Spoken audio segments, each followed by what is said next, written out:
జై శ్రీరామ్. ఒకనాడు శ్రీరామచంద్రమూర్తి సభలోకి ప్రవేశించగానే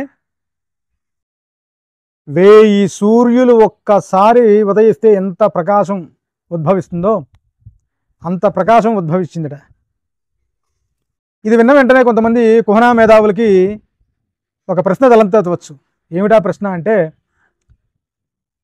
మరి 1000 సూర్యులు ఒక్కసారి ప్రకాశిస్తే సభలోని వారందరూ కూడా కాలిపోవచ్చు కదా అనే ప్రశ్న రావచ్చు.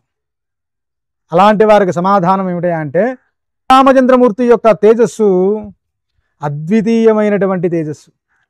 అది మామూలు సూర్యుని యొక్క తేజస్సు లాంటిది కాదు.